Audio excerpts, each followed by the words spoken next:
The other day, I've interacted with you. Do you remember those? Yes, sir. Yes.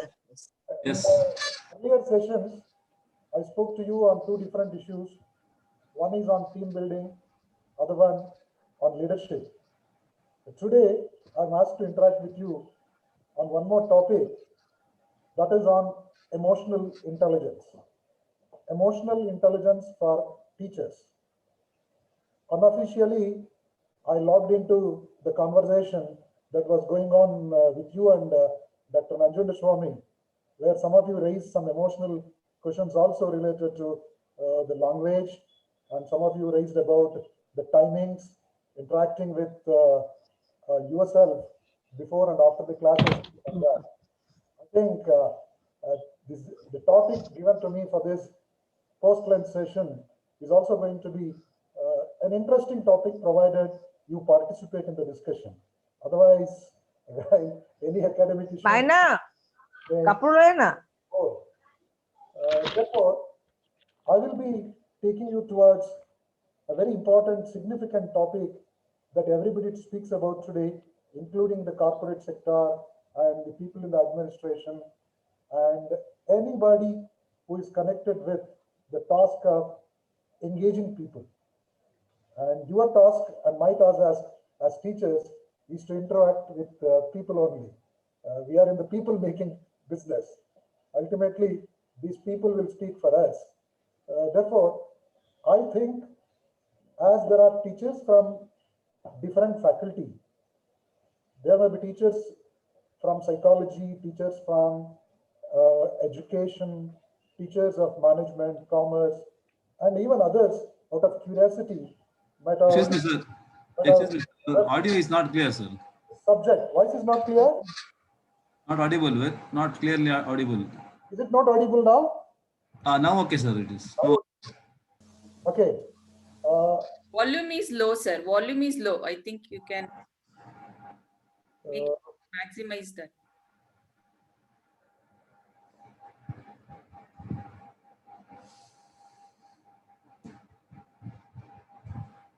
It is the maximum. Okay. Can you hear me now? Yes, sir. Yes. Yes. As I was telling, as we are all interacting with the people day in and day out, managing our emotions is the most challenging question. There is a saying, man is a bundle of emotions. Man minus emotion is a robot. We are not robots to act according to the programming of the software inserted into a machine. We feel. If you are happy, we laugh, we smile. If you are unhappy, we feel sad, and we get bored, disturbed. That's the beauty of mankind. Therefore, handling the emotions of people is the most important task before anybody. That's the reason these days, across the globe, you might have noticed, people are psychologically disturbed. About 40% of the people are suffering one or the other psychological ailment. Particularly, it could be the bipolar disorder, or it could be the schizophrenia related to the mental health of the individuals. Whether we like it or not, every day we have to interact with people of all sorts. People of all sorts, educated, uneducated, honest, dishonest, things like that. While interacting with the people, what makes our relationship and how to make other people to look for us and work with us depends on our ability to handle emotions. Therefore, I have chosen this topic of emotional intelligence to interact with you. As I was telling before this talk that I gave because of the volume issue, there will be teachers who are exposed to this topic already. Just to kindle discussion, can I expect any one of you to say, what is your understanding of the concept emotional intelligence? Anybody? Whether my question was audible? Yes, sir. Yes, sir. It's how we respond to a particular situation. When somebody is speaking, please others mute your microphone and listen to that. When you speak, you unmute and speak. That's the minimum adjustment that we are supposed to make within ourselves. Okay, please go ahead. Yes, sir. It's how we respond to the particular situation. The situation. Okay, then. Sir, know my emotions and also control my emotions and know other emotions and percept or assume what other person's emotions. Okay. Self-concept. You mean to say understanding your emotions and emotions of others and balance between these, right? Yes. Any other understanding of the concept emotional intelligence? Feel free, otherwise you'll get bored, you know. Keep Sir, talking. it is like how to control our emotions and how to create a positive energy or like a positive face of our emotions for other actions or something like that, what I can understand. Okay, okay. Any more understandings?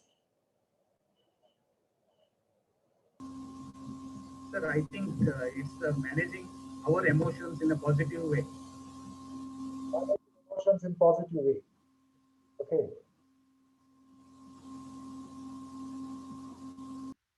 If someone speaks, I can proceed further.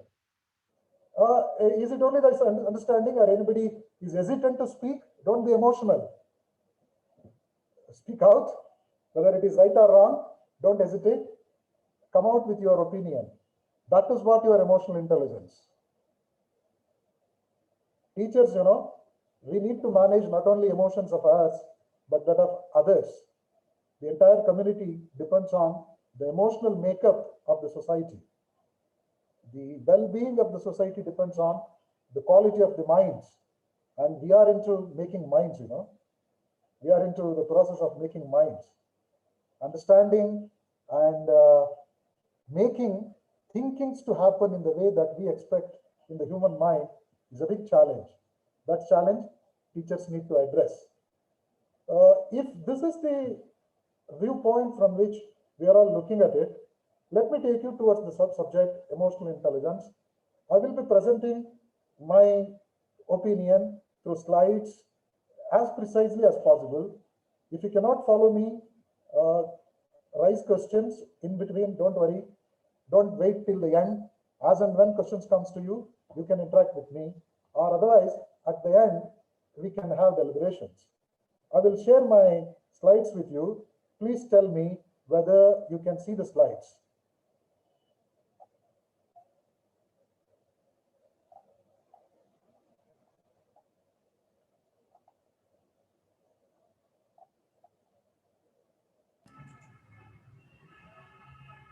Yes, sir, it's visible. Yes, Is it visible? yes, sir. Okay, I think you can see a slide that speaks of emotional intelligence as the title, and there is a saying, emotional intelligence sets apart individuals. What makes every individual to be different from each other is their emotions. Even on my other lecture, I made a mention that man is the same, but men are different. Why two human beings are different, although they belongs to one category of living beings.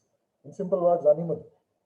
As all of us belongs to one category of animals, scientifically called Homo sapiens, all of us are not the same. Each one of us are different. Okay, some of you may be enjoying these online classes, and some of you may prefer offline classes. Okay, some of you may say it is good, some of you may say that it is disturbing, boring, it's a punishment, something like that. World is the same, but it appears to be different to different individuals. It is mainly because of the emotional makeup through which we look at the world. We look at the world. Therefore, what is this emotional intelligence? You can see this. I'm going to the basics as I understand that Many people who are new to this subject may not follow me if I go to the advanced issues related to this. If you have such questions, you can pose at any time. I will try to explain to you what is emotional intelligence. You can look at the concept. It is made up of two important dimensions. One is emotions, other one is intelligence. We are all familiar with intelligence. Okay, you are all intelligent guys. That's the reason you are into this profession of teaching and making the future citizens of this country. Okay, so that what is this intelligence is all about? You might have passed an intelligence test also for getting this job, you know. You have undergone a written test wherein some questions related to intelligence was asked, right? Normally, when you speak of intelligence, we think it is the ability of an individual in terms of analytical reasoning, analytical testing, you might have heard. Intelligence includes analytical reasoning, verbal skills.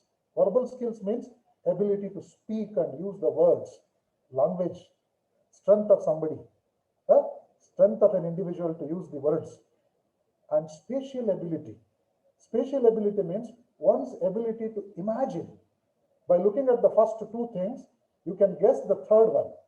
That is what spatial ability, imagination. Ability to give attention. An individual's intelligence reflects on is attention, capacity to grasp. Somebody who listens to you carefully in the class and understands whatever you are saying accurately as you expect, you will call him intelligent student, right? So that intelligence includes attention. Intelligence also includes memory. By looking at the quantum of memory of an individual, we call him intelligent or not intelligent. Most of our examinations are designed to test the intelligence level of students. Therefore, intelligence means memory. Intelligence means one's ability to make judgments. Can you follow me? Judgments.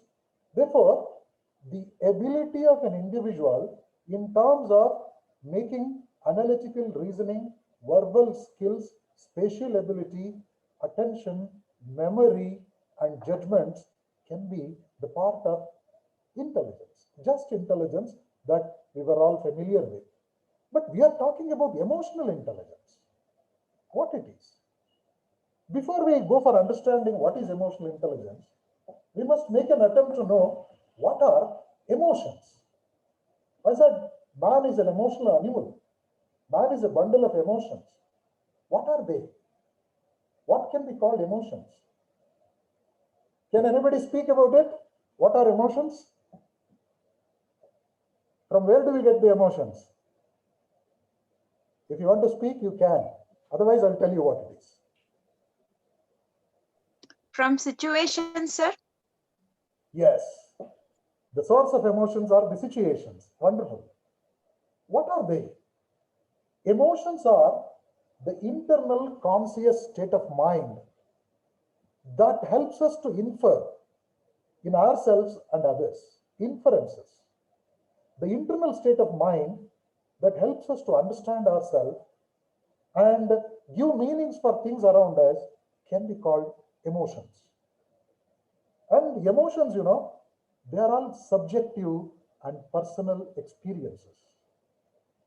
Emotions are subjective. Subjective means it is not the same all the time. What is beautiful to somebody may appear to be ugly to somebody. What someone enjoys may disturb me. It is subjective. And it is based on my personal experience. How do I look at it? How do I consider that? And the emotions are based on the psychological episodes that we have undergone during our life. Since childhood, since birth, what are all the psychological episodes that we have undergone that makes our emotions? You will be knowing what is happiness. You will be knowing what is sorrow. Before experiencing happiness and sorrow, Have you gone through the dictionary to understand it, what it is? Can you follow me? No. I may be boring you. You may not be knowing the definition of what is boring, but you are experiencing it. So that it's a psychological episode that makes an individual to understand what it is since birth. We understood what happiness is and what is love is, what is hatredness is through our experiences. It is connected with the knowledge and actions. Emotions are connected with the knowledge, what we know about it. What makes, say for instance, we know about the COVID-19 pandemic. We have seen it, we have experienced it. But we have only heard of the Great Depression. We were not parties to that. We have heard through somebody. When it comes to COVID and the depression, we have first-hand experience and we can speak about it emotionally. Whereas the other one, though I have heard and read about it, I have not experienced it.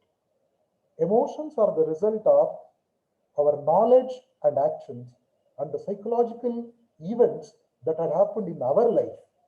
As a child, what I have seen in my life, what does it mean, parents, what is a family, what is the importance of relatives, what is the importance of education. All these things are emotionally came to us because of our experience that we have. ಅಲ್ಲಿ ಕುಡಿಸ್ತಾ on ಮಾಡ್ಕೊತೀನಿ ನಾನು ಏನಿಲ್ಲ ನೀವು We are all into teaching. When we are in teaching, day in and day out, we have been interacting with youngsters. On the other day only I told you, the type of students with whom we interact, they are neither kids nor mature. Emotionally, they are in the process of making up an individual. Their emotions we must understand, and we must prepare them to emerge as complete personalities to respond to the emotions of others in a matured way. For that reason, teachers have to develop a sort of emotional intelligence, because teaching calls for coordination of emotions and actions. Both emotions and actions are required here. It's a sensitive and emotional job. Teaching is a very sensitive job because it is you who can make somebody to be happy, unhappy, interested or otherwise in the class. And it is you who have to forget all your worries, tensions and all, and smile in front of a group of youngsters, give them a sort of inspiration. How it is possible? It is possible only when you are able to manage and control your emotions. As I was telling, teachers are the leaders who have to inspire and motivate others to learn what they don't know. In order to do that, you must make them to feel happy to interact with you. You must make them to feel comfortable to speak to you. In other words, they must love to be with you. Such an environment, such an ambience you have to create. For that purpose, you should care for the students. There is a popular saying, students don't care what teachers know unless they know that teachers care for them. Can you follow me? Students don't care how scholarly personality yours is, what are all the qualifications you have after your name. That is not important for them. They care for the issue that you care for them. To care for your two students, you need to have an emotional bondage, an emotional understanding. But many a time, people mistake and wrongly interpret the word emotions. Many a time we use emotion as opposite to rationality, as opposite to intelligence. People say, don't be emotional, be practical.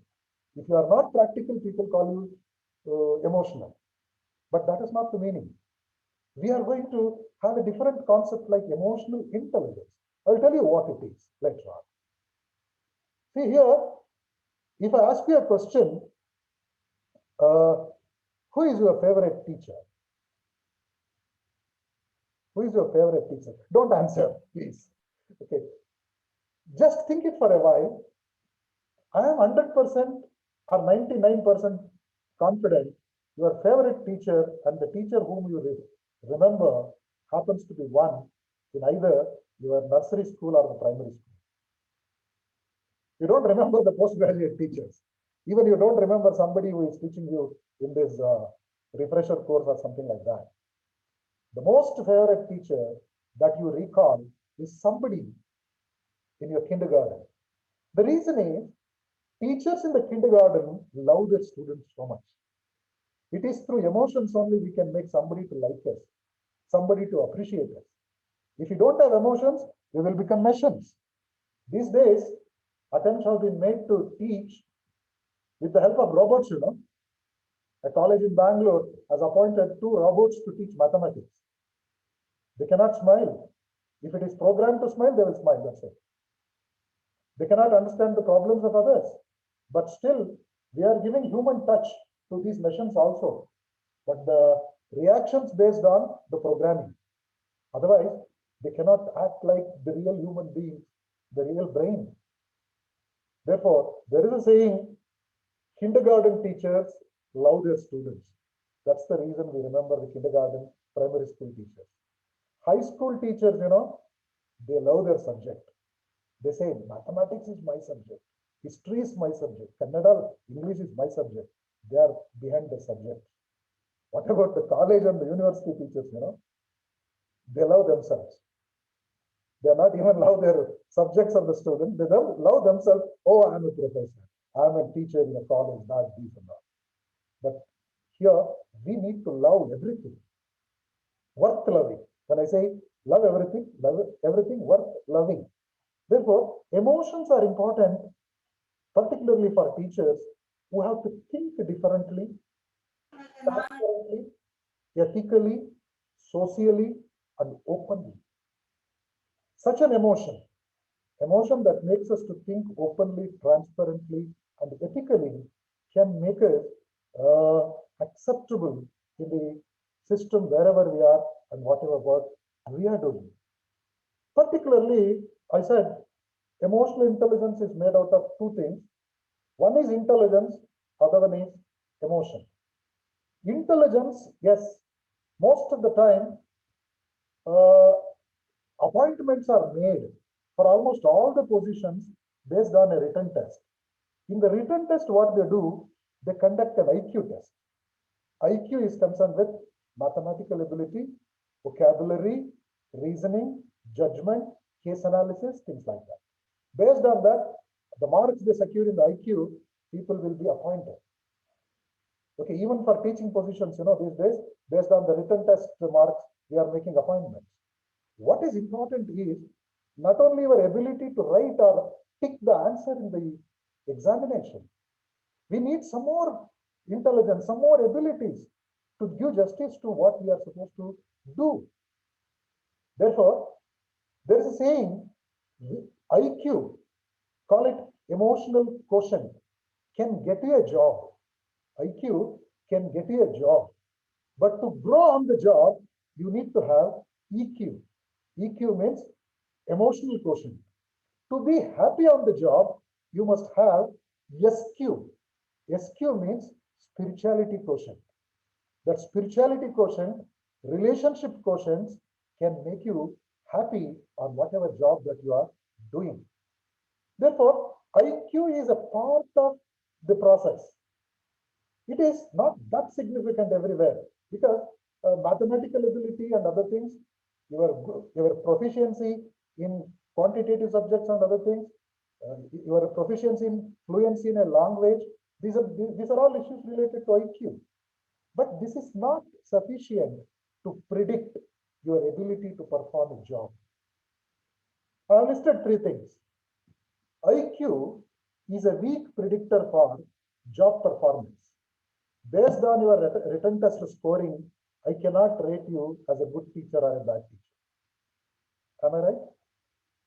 Based on somebody's marks, you know, we cannot rate them as a good doctor or a bad doctor in the hospital. What requires to be a good doctor is, in addition to the skills, you know, ability to understand and go closer to the patient, Some doctors become very popular, though they are average students in the class. And some doctors, gold medalists, that, these and all, they may not be successful practitioners of medicine. The reason is their inability to manage their emotional intelligence. So that IQ is a weak predictor of job performance, achievements. Even achievements in life may not be related to your IQ level.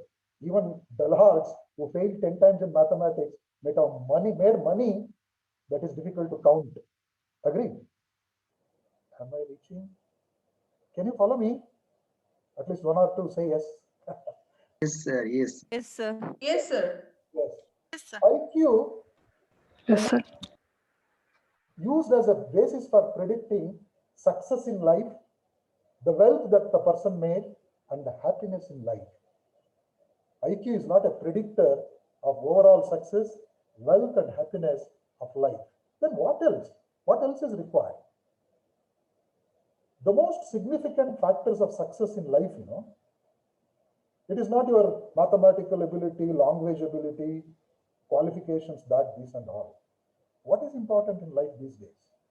The two, in the present era where I and you are experiencing unpredicted incidents. Forget about COVID, it is not the only thing. The happenings in and around us in the society makes us to think differently. What are the most significant factors that can be used as predictors of success in life? To be successful in anything that you do, the most important thing is ability to handle frustrations. Can you follow me? Ability to handle frustration.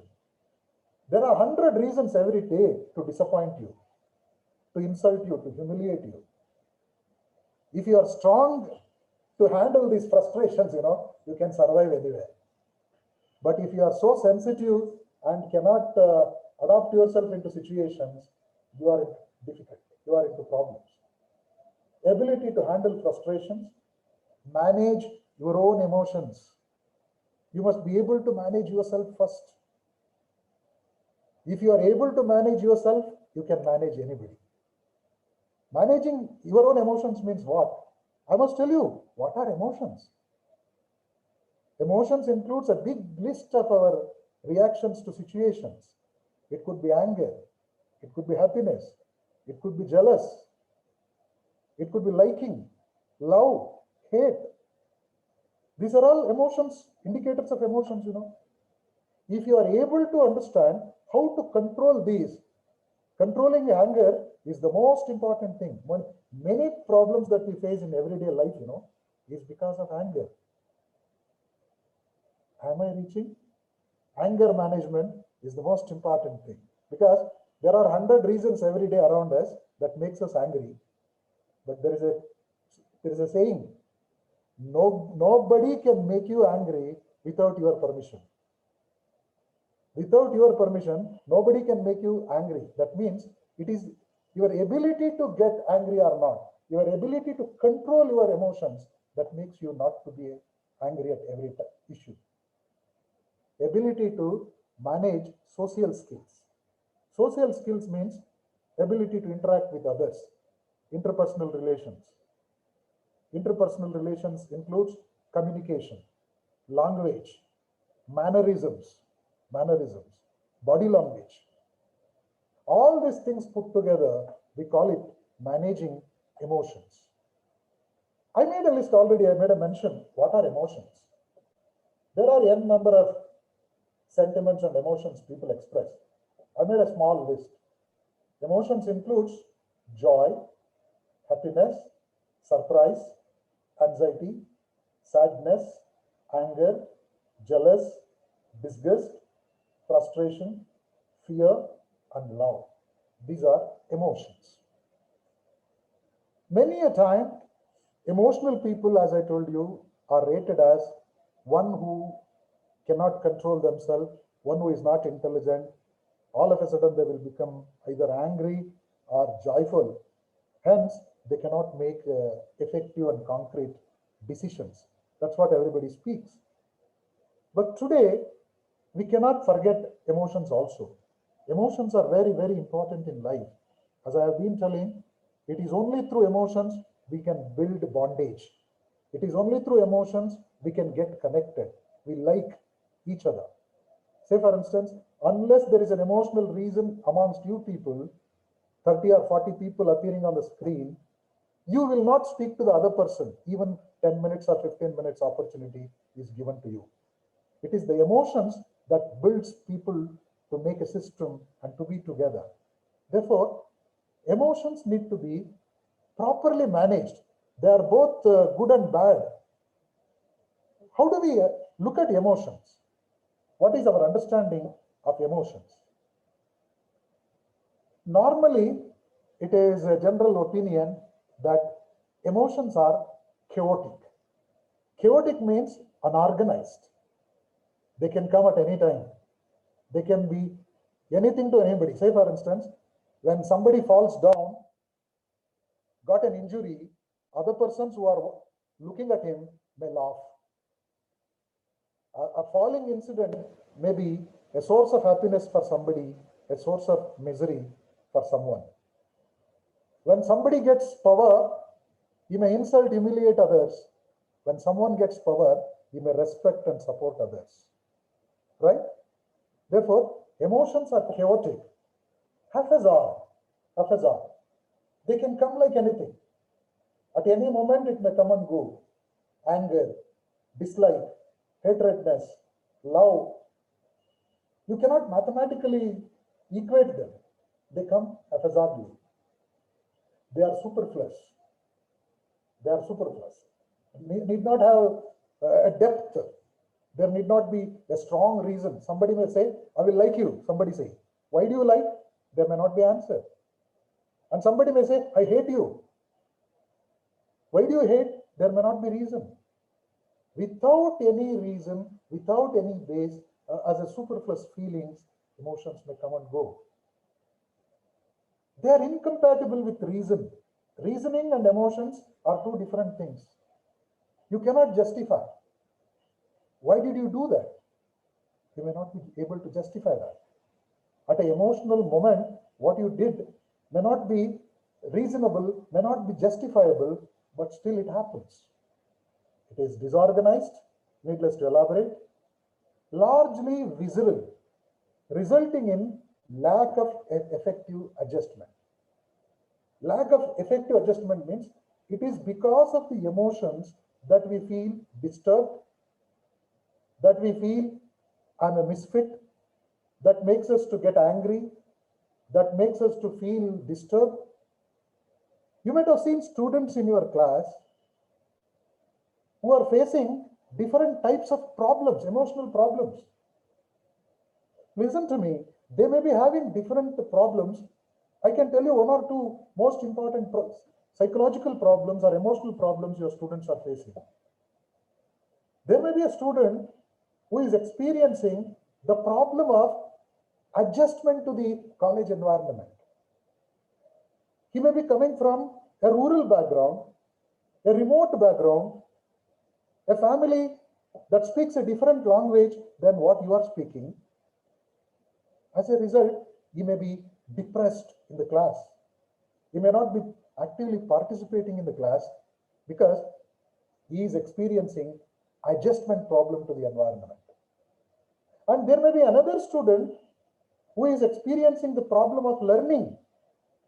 He may be very much interested in sitting in your class, and his parents might have given all the support. He has everything to study, but he may not be knowing how to study. Okay, someone may be very much interested, unable to study. Someone may be very casual. You may be knowing there could be an irregular student, a careless student, but very intelligent student. Whenever he sits in the class, whatever you say, he will pick it quickly and become, what shall I say, first one to answer your questions. So that adjustment problems, motivational problems. Some of your students may be having motivational problem to study. Why should I come to the class? Why should I study? What is the future of these studies? Some students will ask the question, sir, what is the scope for the course I am doing? Will I be able to get a job after this? Where will I go after this? You are all concerned with my course and degree. After the degree, what can I do? There is no direction for them. There is no hope for them. I think I'm reaching you. Therefore, emotions can be viewed from different angles. But this is not ultimate truth. There is another side for this, provided they are managed properly. Many a time, we look at the dysfunctional activities of emotions. The moment you say somebody is emotional, we jump into the conclusions. Emotions makes people to be like this. What are the negative things that we have about the concept emotion, you know? If somebody is emotional in their day-to-day activities, they will make decisions based on overgeneralization. I dislike somebody, I hate somebody, whatever that somebody do, I will come to the conclusion must be bad. If your students love the teacher, you know, they love the subject, and vice versa. If they don't like the subject, naturally, they don't like the teacher, and vice versa. Overgeneralization is common as far as emotion is concerned. Emotions leads to excessive worrying. People who are emotional, you know, they worry a lot. Worrying is not a solution for anything. But emotional means worrying. And worrying as a magical thinking. Emotional people will not do much job. They think, and thinking will not help in any solutions. They jump into negative conclusions. Emotional people jump into negative conclusions. Always pessimistic approach. They look at the pessimist shadow all the time and not the positive side of it. They end in labeling and mislabeling. Labeling means they put the tag for everybody. Someone is good, someone is bad, somebody is helping, somebody is not helping. Such conclusions they will make. And emotional people, you know, most of the time personalize everything for them. If you criticize somebody in the class, emotional people will take it for them.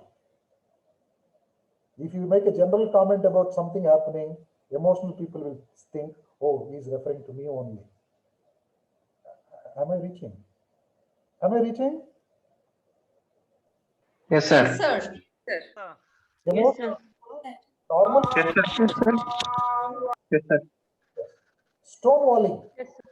They go for stonewalling. Stonewalling means putting a barricade between themselves and others. People who are emotional will not mingle with others. They don't socialize with others. They put a barricade on their own. These days, you know, social distancing has become inevitable. That's a different reason. But even in the normal timings, you know, emotional people will not mingle with everybody openly. They put a stone wall between themselves and they develop a sort of attitude that makes them to insult, humiliate, condemn, criticize others. These are all the emotional characteristics which can be generalized. But in our day-to-day life, as teachers, where do we experience these emotional issues? When emotions will come into picture in our interaction as teachers every day? Most of the time, however intelligent and however qualified teacher you are, there are incidents that makes you to become emotional.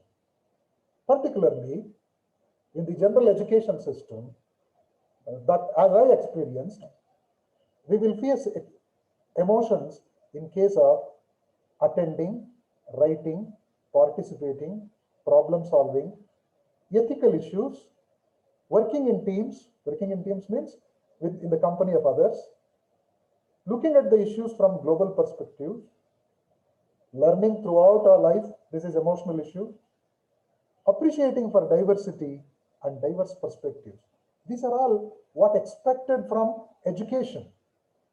About this only we are emotional. Particularly, our students will make us to experience the emotion while interacting with them on certain situations. What are the situations that makes us to be emotional, not able to make a decision. When they get poor grades, students will be happy if they get good marks, you know. I might have told you, when they get good marks, there will not be complaints, they will be happy. If they get a rank and the media people approaches them and ask a question, what is the secret of your success? 99% of the time, they will say, hard work. I worked hard, I got a rank. And then they will say, it is my parents' support. And then they will say, if time permits, my teachers helped me. At the same time, go to students who utterly failed in the examination. Why did you fail? Can you guess the answer? They never say, I failed in the exam. They say, they failed me. If I pass, it is because of my efforts. If I have failed, it is because of somebody. That is the attitude. Therefore, when students get poor grades, you know, they will come to us, sir, why you have given so less marks to me? It's an emotional situation wherein you have to be practical and tell them the truth. Other situations, when you initiate disciplinary problems, when you face disciplinary problems and go for disciplining them, that becomes emotional. Attendance problem, many a time, as I told you, sometime what happens, an intelligent student but irregular student. An irregular student but who is intelligent, may running shortage of attendance, he will come to you asking attendance. It's a dilemmatic situation. This is called ethical dilemma. Poor relationships, confrontation with authority. See, management, your superiors, rules will not allow you to help somebody, but you strongly desires to help that student. It is an emotional situation, what to do. When somebody abuses the infrastructure, substance abuse, is copying in the examination, you have to catch hold of that student, prevent him from copying. But if you do so, you will become a bad teacher. Choice is yours, either to become a good teacher or a bad teacher. It is emotional. When students are joining gangs and groups, you know, you may call them to advise. You have to tell them you are in the company of wrong people, but that is emotional because you will become enemy to somebody. When somebody drop out of the course, discontinue, you might have seen excellent students will drop out from the college because of financial problems, domestic problems. They will approach you, explain the situation, but you are in a helpless condition. What to do? That may lead to suicide of many students. You may be knowing why the young generation students are prone towards committing suicide, you know. It is their inability to manage frustrations. I quoted earlier, what is the most successful factor in life, you know? It is your ability to tolerate and manage frustration. If you can manage your frustrations, you can sustain anything, you can tolerate and survive anywhere. But we are making our children to live in a pampered environment every day by appreciations, by victories. They don't know the taste of defeat. Am I reaching? We must make people to understand a feeling of defeat also. Unless they know the taste of defeat, they cannot enjoy the victory. Therefore, we must help our students to inculcate habit of experiencing both good and bad. It is easy to celebrate victory, but difficult to sustain the defeat. Accept the failure. Accepting failure itself is a strength of an individual. And in the campus, you know, that may lead to situations like manhandling, disturbance, etc. That will become emotional. See, either two, I have been trying to make you understand two different concepts. One is intelligence and other one as emotions. Now, I will be taking you towards the main subject of my today's lecture, that is emotional intelligence. Emotional intelligence is not a new thing. It has been in practice since several years. But this concept has become popular since 1995 after the publication of a book of the same title by Daniel Goleman.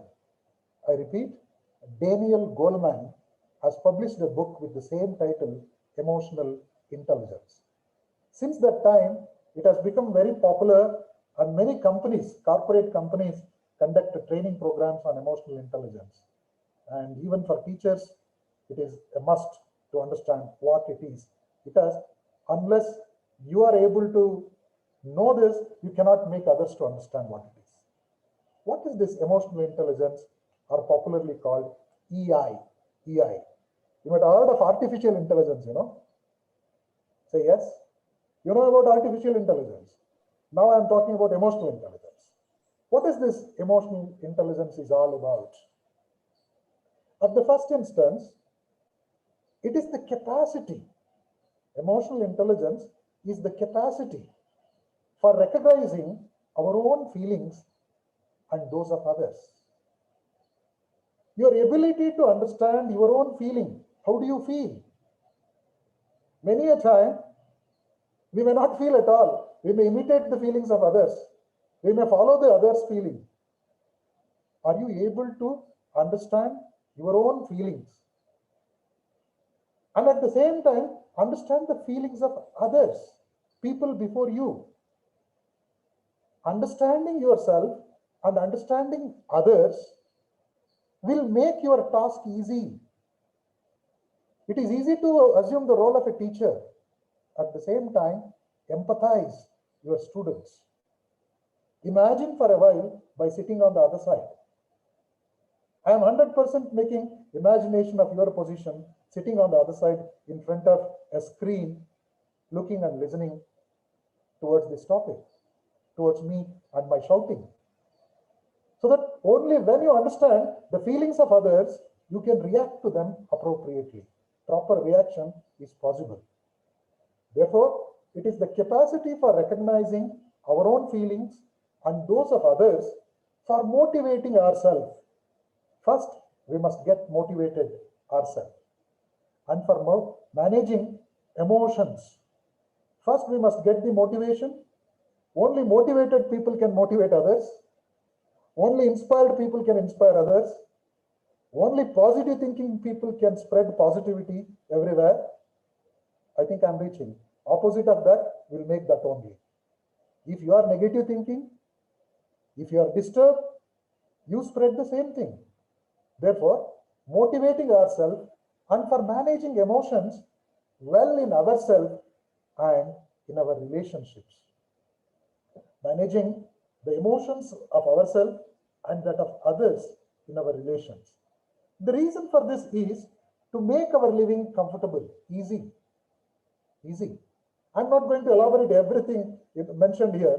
Emotional intelligence is the foundation for all critical skills, because it is your ability to understand yourself and understand the emotions of others in order to have a positive relationship to achieve a purpose for which both of us are working.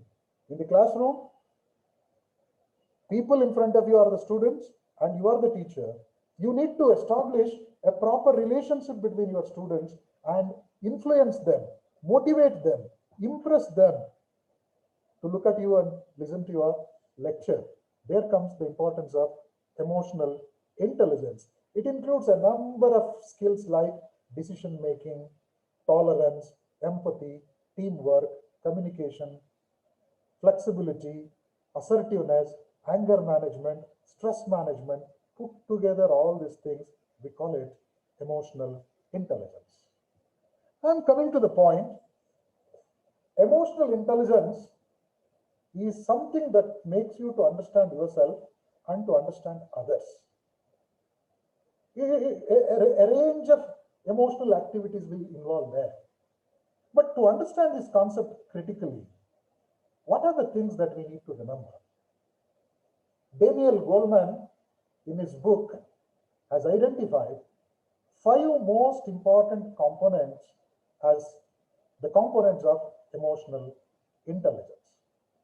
We need to understand them one by one. What is emotional intelligence? Emotional intelligence is the most significant psychological ability of an individual to manage himself, because one who manages himself properly can manage anybody and everybody. What does it involve? What does self-management or emotional management involves? The first thing he had mentioned is self-awareness. Self-awareness. What do you mean by this self-awareness? Any reactions from your side? What is self-awareness? Self-awareness means Our strength and weakness, sir. how much you know about you, right? Knowing our strength and weakness. Yes. I'm making it simple to say that how much you know about you. Let it be strength, weakness, or anything. What do you know about you? Many a time, we know little about us and more about others. Agree? Self is, there are several theories in psychology to explain individual personality. Carl Roger has developed a theory called self-theory of personality. What does that self-theory say? What is first self means? Self means a gestalt perception of an individual of his own personality in his mind. Can you follow me? A gestalt perception means a total perception of an individual about his own personality in his mind. That means, what do you think of yourself? What do you think of your own personality? Self-awareness is the picture of your personality that you have in your mind. Can you follow me? It is the picture of your personality that you have in your mind. Without using a mirror, normally we use a mirror to look at our personality. Without using a mirror, if you imagine your picture, what type of picture of yours will come in your mind? That is what you are self. There are different concepts of self. I just run through. There are different concepts of self. One is the actual self, other one is the ideal self, and the third one is the projected self. Actual self, ideal self, and the projected self. Actual self means what type of person you are, what you are really is. That is your personality. That is what you are. Ideal self means the standard or the ideal behavior of somebody which you would like to imitate, whom you have taken as a role model for yourself. Normally, that role model's behavior, that role model's styles that you try to imitate and you want to make it your personality. That is what called ideal self. Projected self means how do you present yourself before the society? The ideal self and the actual self need to be closer to each other. If the ideal and the actual, projected and the actuals are different from each other, that makes the individual to become a laughing stock. Such type of individuals will become unmatching behavioral outcomes. Therefore, there is a need to understand self-awareness. What does it mean? As somebody rightly made a mention, knowing about your own strength and weaknesses. Identify where you are good at. What is your capacity? Many a time, we don't know our own capabilities. Not knowing that capability makes us to end with wrong decisions, wrong conclusions. Know yourself. Know your strength. Know your weaknesses. That will build your confidence. That will make you strong. Okay, many a time, man, is a product of environment. Is a product of environment. The environment influences your understanding of yourself. If you are living in an environment where there is too much of criticism, where there is too much of insult, humiliation, confusions, that makes you to suffer from inferiority. That inferiority makes you to always think below the normal. So that know yourself. You are the best boss. You are the best judge of your own personality. Try to understand what are your good qualities, what are your weaknesses. But when you know the weaknesses, it is not something to celebrate on that. You must try to overcome that weaknesses. Just imagine for a while, to make you speak, if I raise a question like, you are all teachers in the colleges and the universities, right? My question to you is this: why do you think you are fit to be a teacher in the college or the university where you are teaching? Whether my question is clear to you? Am I reaching? Why do you think you are fit to be a teacher? Do you deserve to be a teacher? Yes, sir. Because we fulfill our all criteria according to UGC guidelines. That's it. Other than that, other than the qualifications,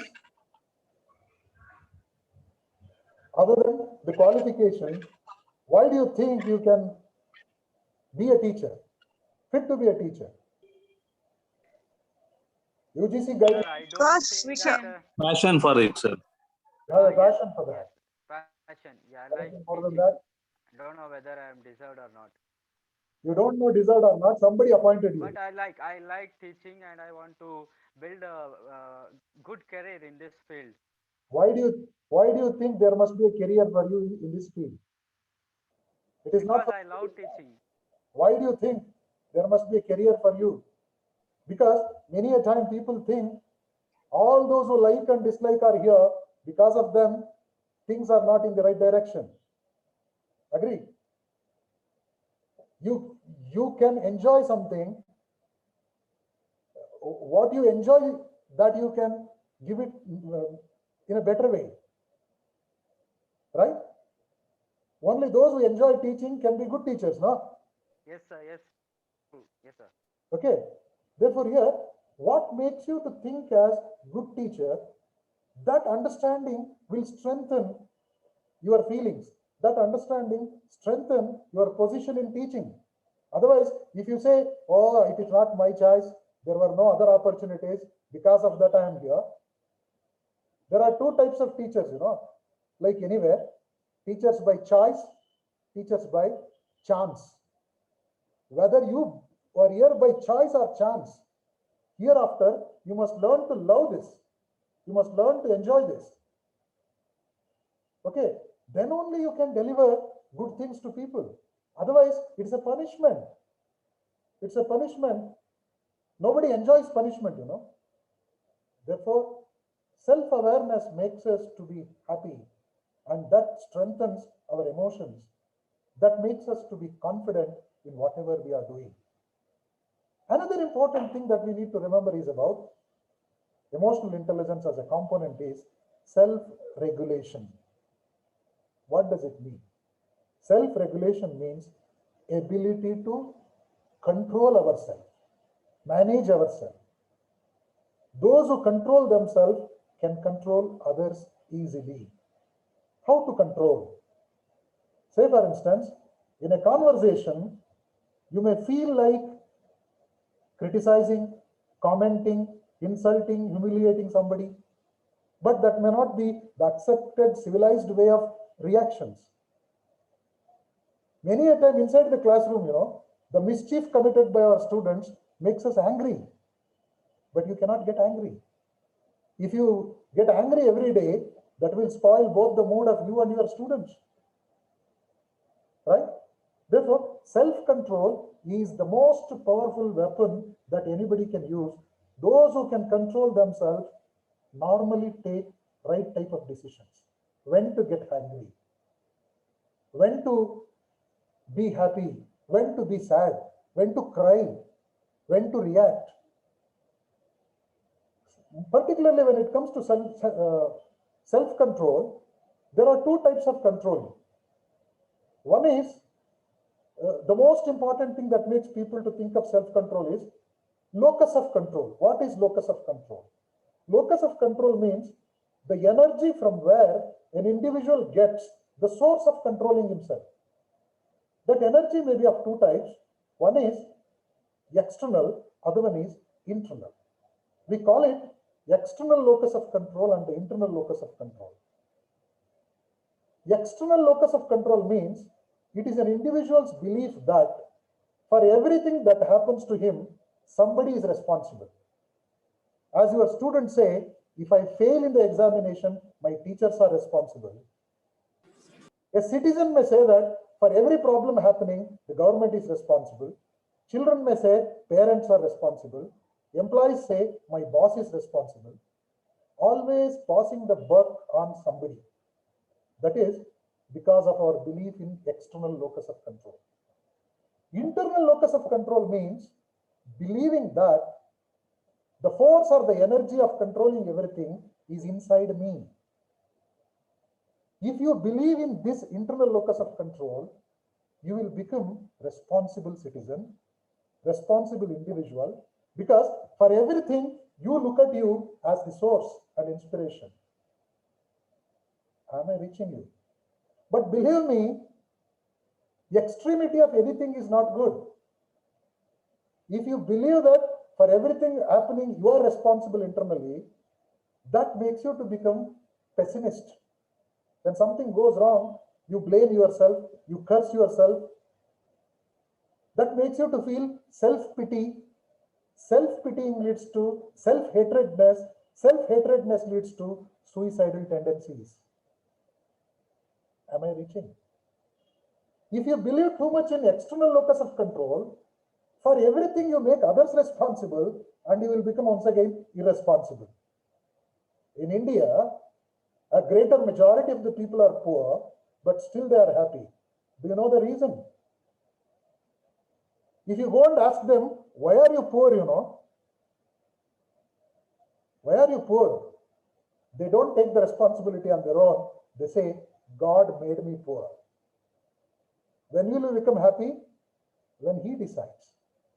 Therefore, they have accepted the fact that it is not in my hand.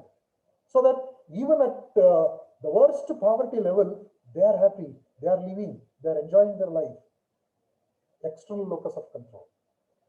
We must draw a balance between the external and internal locus of control. Otherwise, extreme external or internal locus of control will lead to, once again, misbehaviors. Too much of internal locus of control leads to frustration, depression, anxiety, self-hating, self-pitying, and suicidal tendency. Too much of external control makes us irresponsible, blaming always other, a complaining personality. Both are not good. Followed by that is self-motivation. Emotional intelligence is concerned with self-motivation.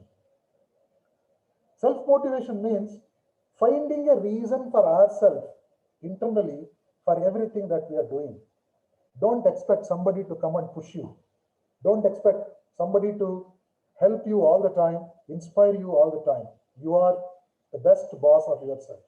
Be your own boss. Self-motivation is the ultimate motivation. Don't do anything for satisfying, for pleasing others.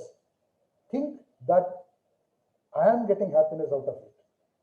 If not the students who enjoy your teaching, at least you must enjoy it, If you are enjoying it, you will love to do it again and again. If you think students must enjoy, if they don't like it, that will make you frustrated. Don't worry. Self-motivation is the best motivation. Let there be a reason for you to do it. That's the reason I said, either by choice or by chance, I and you have become teachers. Hereafter, we must love it. We must do it for ourselves, not for the sake of others. If you think what I am doing is giving happiness, is making me pleasant, enjoy it. That take care of both your responsibilities and happiness, Therefore, self-motivation is another component of emotional intelligence. The fourth component of emotional intelligence is social awareness. Either we were talking about how much we know about us, how much you know about the society. There is a popular saying, when you are in Rome, be like a Roman. Where are you? That matters a lot. How much you know about the society in which you are living. Social sensitivity is very important. What are the social indicators, health indicators of the society? What language people speak, what festivals they celebrate, what are their value system, right? Who are their heroes? Who are their heroes?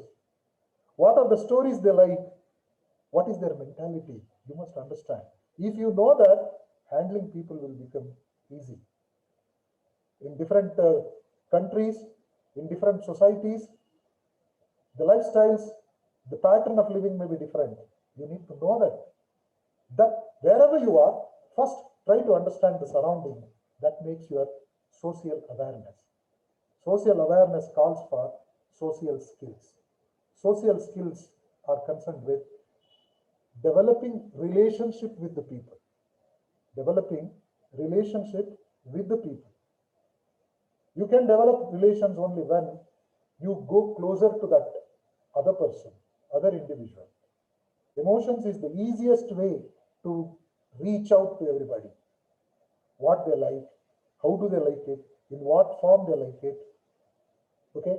What are their practices, rituals, habits, all these things we need to understand. That makes us to be, once again, acceptable to people. As I was talking to you about self-awareness, I have a very simple question. Who are you? Can anybody make an attempt to answer? Who are you? People will be knowing it is a philosophical question. A very strong question, however simple it appears to be. Answering this question will end up with saying something other than the answer. Can anybody make an attempt to answer? Who are you? It is difficult because if you say your name, that is your name. It is not you. If you raise your hand and say it is me, that is your hand and it is not you. If you say I am a professor, that is your profession, it is not you. Then what you are? Sir, if I say I am a Homo sapien? That is the category of the animals to which you belong to. Right? Therefore, Sir, Right, sir. it is a philosophical question. Throughout our life, we must make a research and journey to understand answer for this question. Who am I? Sir, the Upanishad says that that is the reason to know who am I.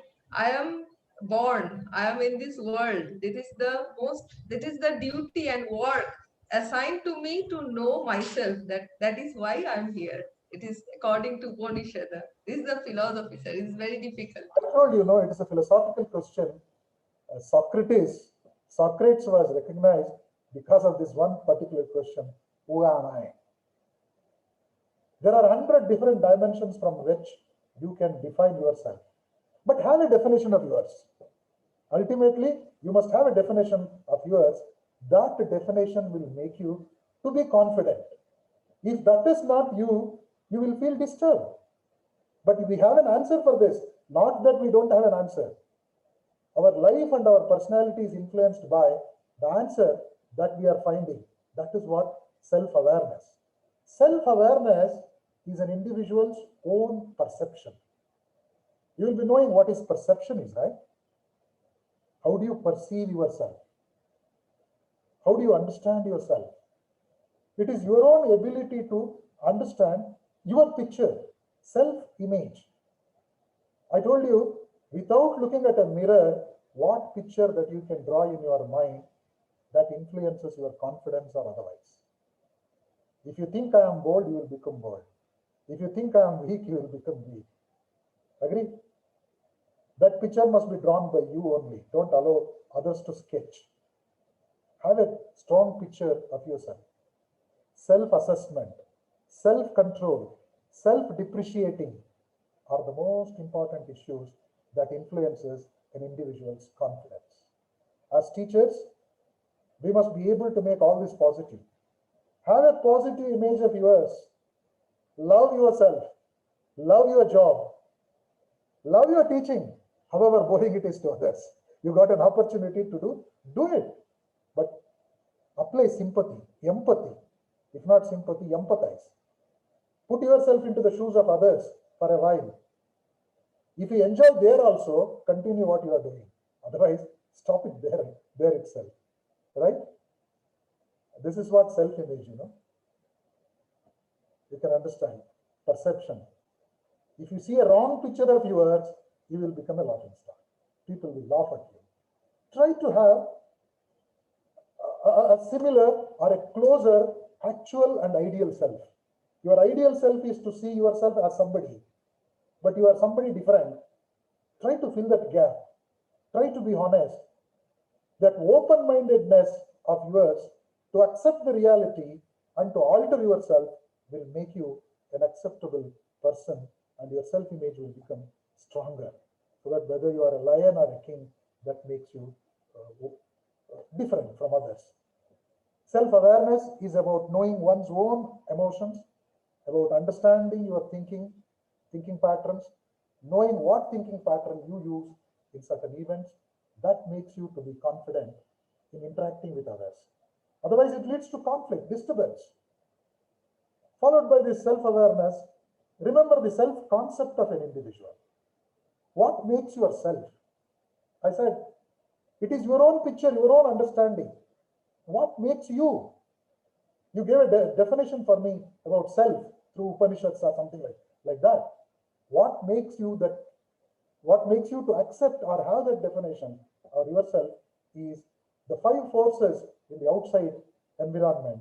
They are the society in which you are living. Your personality is determined by the society where you are living. There is a popular saying in English, you are not what you think you are. You are not what others think you are. You are what you think and others think you are. Hope you got the point. Therefore, your social concept depends on society, values, beliefs, abilities, and your goals. Make all these things clear to you, and you can understand what are the values, beliefs, and all. Self-awareness makes you to understand how do you react to a particular situation. Based on the self-awareness, you can move towards self-regulation. Self-regulation, as I explained to you already, is your ability to develop and implement flexibly maintainable planned behavior. Flexibly maintainable planned behavior in order to achieve goals. So that you thought of doing something, the situation is not permitting you. You have to avoid, you have to cut down, you have to manage yourself. That will make you comfortable and confident, even the results are negative. That's the reason I said, all the time, don't be under the impression that things are going to be rosy. Most of the time, you will encounter disturbances, humiliations, insults, failures, right? Out of 100 people, 1 or 2 will win. Majority will end up with failures. Sustaining that failure and taking it as a spirit and motivation for future actions is the right attitude that one should develop. For that, we must have self-regulation as a basis. Okay, self-regulation may falter because sometimes we may not be able to control ourselves. The reason is our failure, our deficit in understanding certain things. Why do we judge ourselves wrongly? Why do we make wrong judgment about our own personalities? It is because of the irrelevant information. It is because of our inability to evaluate that information. It is because of our inability to control triggering the changes and searching for operations and options in the process. Our inability to manage all this will make us to arrive at a wrong conclusion. Say for instance, a cat while looking at the mirror might have imagined a lion or a tiger. thinking that I am a tiger, I am a lion, if it indulges in activities which are beyond its ability, that leads to disturbance. It must control itself and try to face the challenge as a cat itself. As a cat itself, but with the required capacity, competence. Accept your weakness. Don't celebrate on your weakness. Try to get out of that and strengthen yourself. That will be the order in which we should go further. Self-motivation, I explained, it is your own reason for which you are doing anything. That is the strongest inspiration for anybody. Say that I am doing everything for my happiness. At the end, I tell you a short story about self-motivation. You will be knowing about Abraham Lincoln. Abraham Lincoln, a great personality, and there are 100 things to remember Abraham Lincoln. One incident, one day, Abraham Lincoln was traveling from his office to home. On the road, while he was traveling in his vehicle, on the roadside gutter, he noticed a small lamb. A lamb in the roadside gutter. Unable to get out of the gutter, it was struggling inside. From his vehicle only, Lincoln noticed that lamb. Asked the driver to stop the car. He got down from the vehicle, went there, lifted that lamb from the gutter, dropped it into the road. He came back, sat in the car. After noticing all this, his driver asked him a question. Sir, what a peculiar thing. All the time you will say, whatever I do it for my satisfaction. Today, you went and helped the lamb to come out of the gutter. You dropped it there only. What is the satisfaction you are getting? You are not carrying that lamb to home.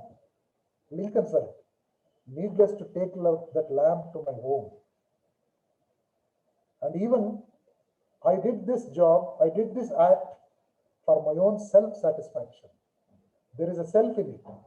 What is the self benefit that you are getting? He said, I noticed the lamb in the gutter. Without doing anything, if I go home, after food, when I go to sleep, in the sleep that lamb will come. That makes me to think, what happened to that lamb? Whether it is died there only, whether anybody helped it to get out of it. Such a thinking will disturb my sleep. In order to have sound sleep, I helped the lamb to get out of it. Now I am confident I can sleep well. Even in teaching, enjoy your teaching. First, make yourself confident that I am in the right way, I am in the right direction, I am doing justice. Convince yourself. Those who can convince themselves can easily convince others. If you are not convinced, you will be in a dilemma. You will be feeling that you are lying in front of others. That will spoil your ability to do things. Therefore, along with this self-regulation, self-image, locus of control and everything, develop social skills that are relevant in this context.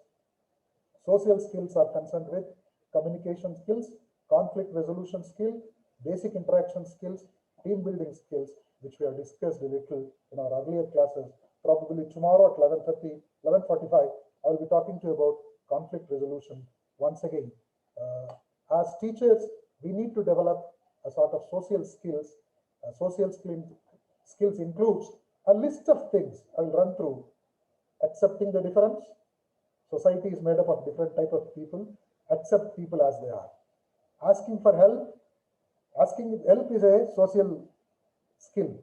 Communicating clearly, complimenting others, disagreeing politely with others, encouraging others, following the directions of others, listening carefully, participating equally, resolving conflicts, sharing things with others, staying on the task, taking turns, taking risk, waiting patiently. These are all the issues that comes under social skills.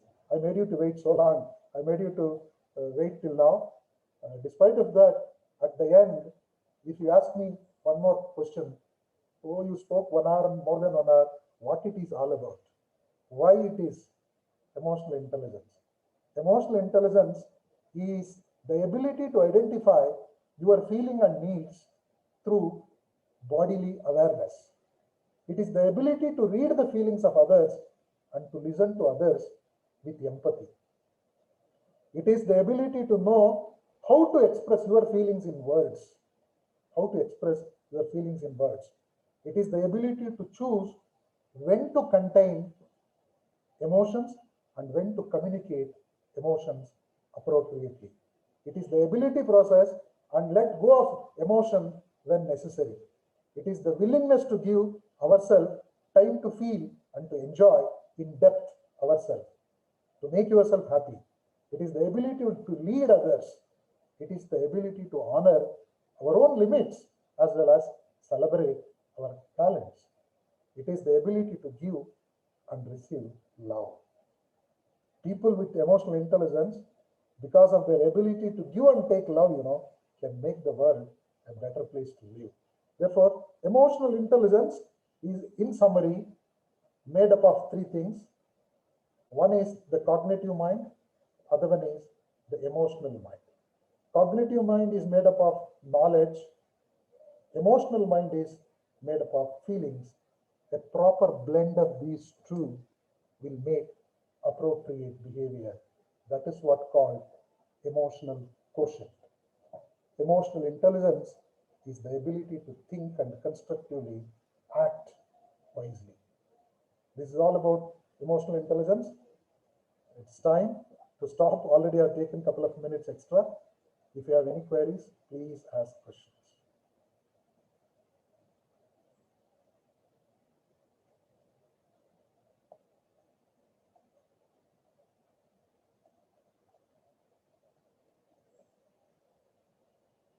Okay. I can understand. Definitely there are no questions. No questions I have, sir. Please, please. As you are explaining, we're all under the control of emotions. Most of us are. Oh. I'm the best example for it.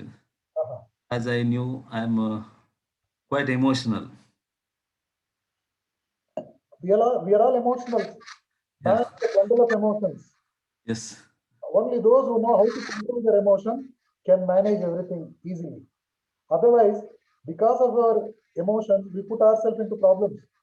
Yes, but sometimes in some occasions, because of emotions only, we put into ourselves into some troubles also. Yes, but exceptions cannot be examples. Exceptions cannot be examples. If you are able to manage your emotions, sometimes anger will give results. If you are angry and shouting at others, that will make you a great man. Some people, because of their big voice, become popular. Where you are supposed to shout, shout there. Sometimes you need to be calm and quiet. That soberness will bring you results. Needless to speak there. Why do you shout where it is not necessary? I think I'm right. Yeah, but here my point is there. That's why we are teaching emotional intelligence. Yeah. Go to a book written by Daniel Goleman that will help you definitely. What is the title, sir? Please repeat, sir. Emotional intelligence. Okay. Title is the same. And Goleman. my doubt is, if we are by nature we are very emotional, then how? Education is to alter that. Yeah, how to handle ourselves then? I told you, no? Nature itself, we are too emotional. See, nature is the stone. Sculpture is made out of artmanship, no? Education is a process of making personalities. Human beings are just like any other animals. It is their cognitive behavior. It is their emotional training that makes them different from others. Therefore, emotional intelligence is a subject that we need to understand.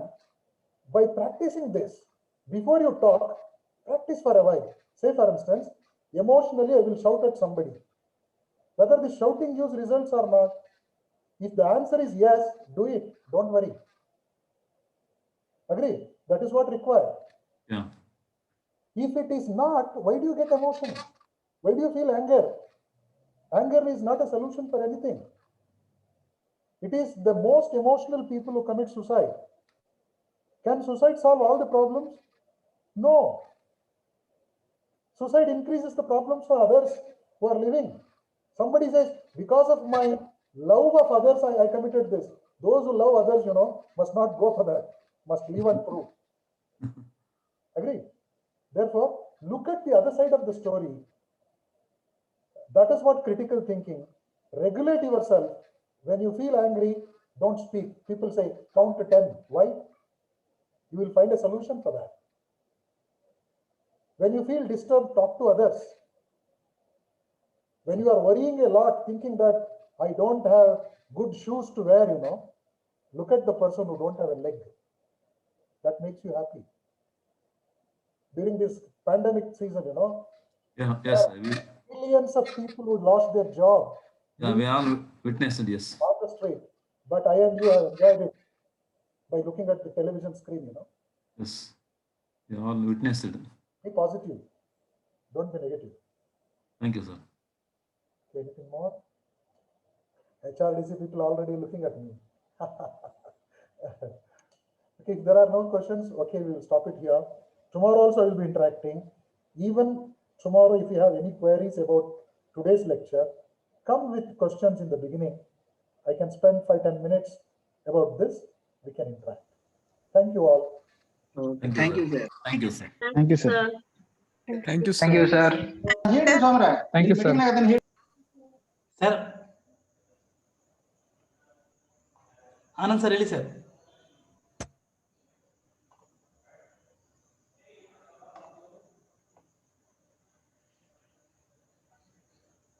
On behalf of sir Anand sir ಇಲ್ಲ Anand sir ಇಲ್ಲ ಇಲ್ಲ Anand sir ಹೋಗ್ಬಿಟ್ರು